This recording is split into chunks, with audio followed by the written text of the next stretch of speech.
Every format has its power outliers, and Premodern is absolutely no exception to this rule. In fact, some of the most powerful cards in Magic the Gathering are played specifically in Premodern.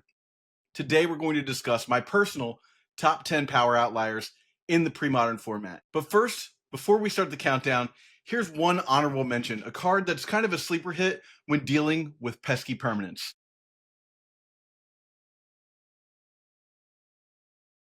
Chain of Vapor is a 1 blue mana instant that returns any non-land permanent to its owner's hand. On the surface, this seems like unsummon, and that doesn't seem too powerful, but what you're not reading into this card is the versatility. Being able to bounce any permanent temporarily to solve the problem cannot be understated.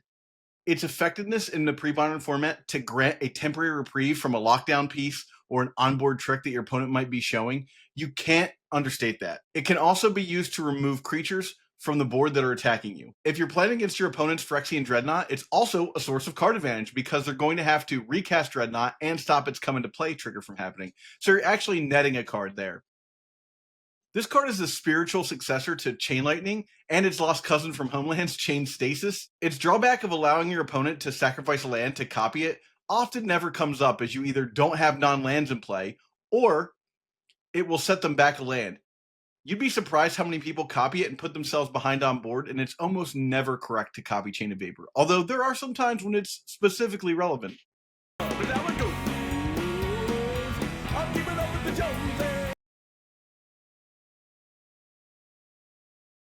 Now, you know if a card has an entire deck named after it, it's pretty powerful.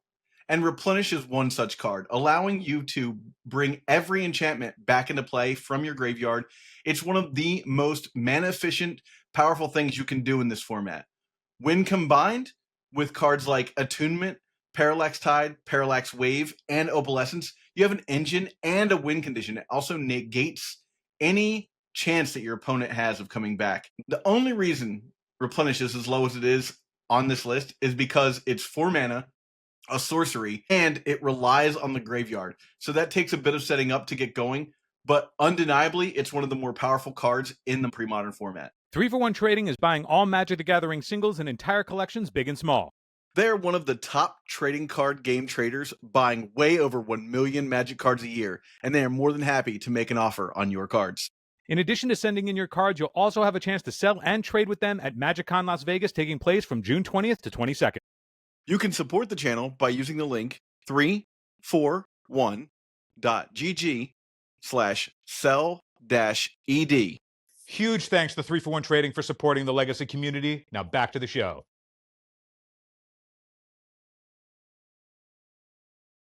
Remember what I just said about having a deck named after a card? Well, here's another one. Survival of Fittest is one of the most powerful Magic the Gathering cards ever to be printed. It's so powerful, in fact, it's banned in almost every format. Just Vintage and Pre-Modern are the places that you're allowed to play Survival of Fittest in a 60-card constructed format.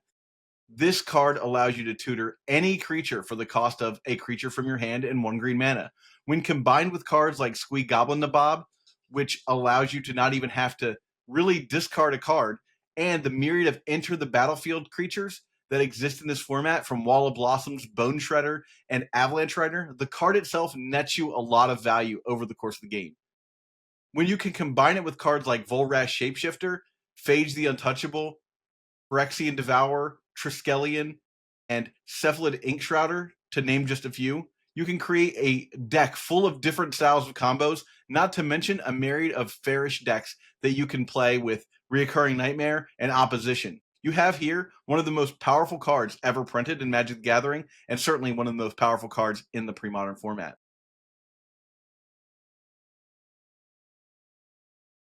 There are a lot of 1-power creatures in pre-modern. Mother of Runes, Jackal Pup, Grim Lavamancer, Weathered Wayfarer. Few compare to the absolute power and potential of Goblin Lackey.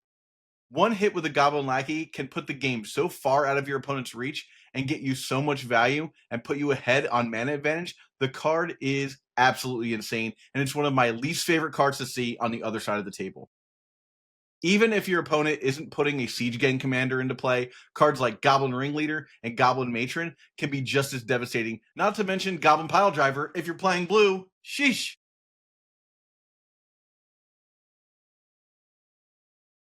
Part of the original Boon cycle, Lightning Bolt has long been one of the best and most versatile spells in Magic the Gathering.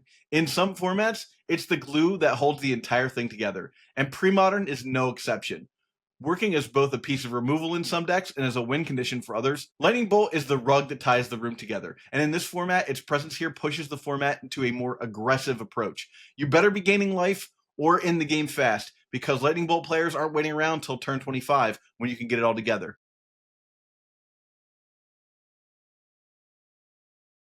And speaking of aggression, the king of burn spells, Fire Blast is one of the most busted cards in this format, and it's responsible for keeping red deck wins as one of the most popular decks in the format.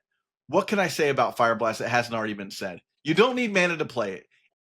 Often, sometimes, you won't even need the mountains that you sacrifice when you cast a spell, or ever again, as you're casting Fire Blast often ends the game. That alternate mana cost allows you to shove way more spells than you would normally cast in one turn together, and the card allows for some very devastating kills much earlier in the game, and many decks are not ready for that. Fire Blast is a pillar of the format and a staple of one of its most popular archetypes. Eternal Durdles is proud to be sponsored by Moxfield.com. Moxfield is the best deck building website on the internet. You can find all of my and Phil's decks in links below, including decks from this episode. And if you do, you'll be directly supporting the channel.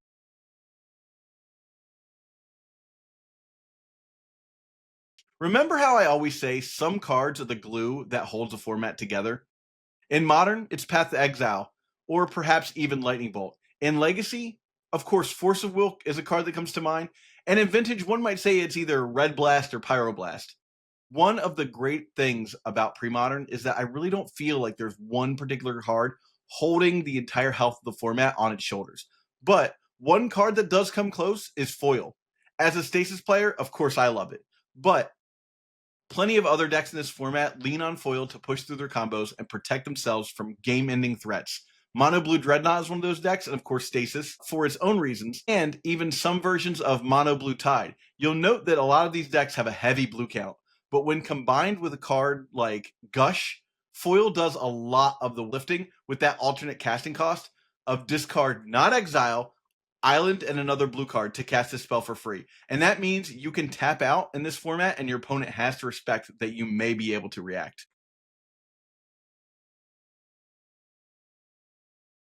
When this card was first printed, I racked my brain trying to find ways to make it work. Pump spells, going wide with a bunch of guys, nothing really ever seemed to work that wasn't just an easier way to win the game by itself. But when the card was eroded to enter the battlefield and the stack became a thing, Phyrexian Dreadnought became one of the most potent threats in Magic the Gathering. Years later, players would finally tinker around enough with this card to turn it into a deck that was worthy of the top tables. Its blue shell, combined with cards like Gush, Daze, and Foil, a mana-efficient threat, if not a card-efficient threat, was all we need to do the trick into dominating the top tables for the last couple of years.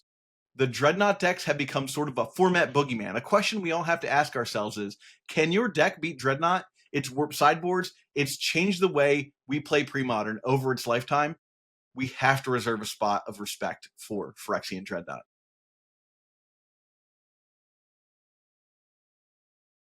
5 mana draw 2 sounds like a scam to me, but when you look at that alternative casting cost of return 2 islands to your hand, well, it still looks like a scam, right? Funny thing is that if you're playing a deck that can use that alternative casting cost to its advantage, Gush becomes one of the most powerful cards in this format.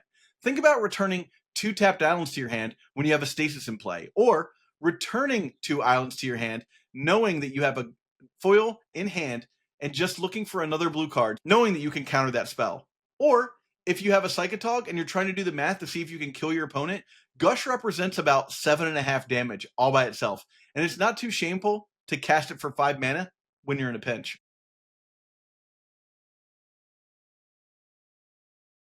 One of the reasons the next card is even legal in this format is because the creatures that you can put into play off it are pretty limited on their power level.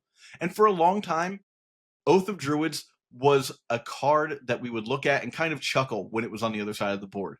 What good creatures could you even put that are in this format? Verdant Force? But as time wore on and the format became more played and people started asking and solving questions around power level of the format, Oath of Druids became one of those cards that if a deck was built right, and you can pretty much guarantee that it was built right, if you happen to see it on the other side of the board, you best respect it. Because now it can get cards like Terravore, but there are several other creatures out there that can put away the game. Oath of Druids is a card that either puts a giant creature into play or can put the game so far out of reach that you have to respect this card now for your opponent's casting it. Whenever it triggers, you can assume that the game is going to be over pretty quickly afterwards.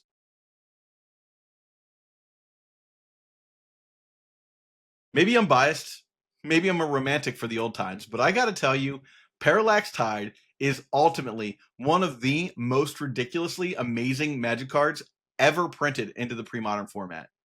Being able to target 5 of your opponent's lands and then bounce it in response to those triggers to exile them forever, or taking the slow route and exiling your opponent's lands, waiting for this to die, then casting Stifle on the trigger that brings your opponent's lands back, is just outrageously powerful. And that's a 5-mana Stone Rain or a one-sided Armageddon. It's absolutely insane in this format, and few things can even compete with that level of mana denial. Parallax Tide is one of the most versatile and simultaneously obnoxious things to see on the other side of the table. You can't afford to disenchant it. If your opponent has a Stifle, you'll lose all of your lands, and worst case scenario, it can time walk your opponent for a couple of turns, and it works as both a main threat and bait to your more potent game enders. Parallax Tide is played in both Replenish and Phyrexian Dreadnought decks. Let's also not forget that it is a deck unto itself. With so much utility, so many copies at the top tables, it's hard to deny how insanely powerful Parallax Tide is. And that's it. That's my list of the top 10 power outliers for Premodern. Whether you're brewing or piling a top deck, these cards have proven their ability to shift games in surprising ways. Got a favorite card that didn't make the list? Drop it in the comments below and let's talk. And don't forget to subscribe for more Premodern and Legacy content.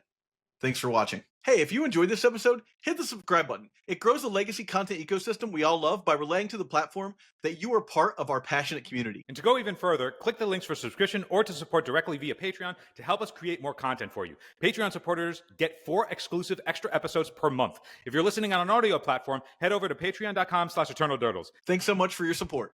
We'll see you in the next one.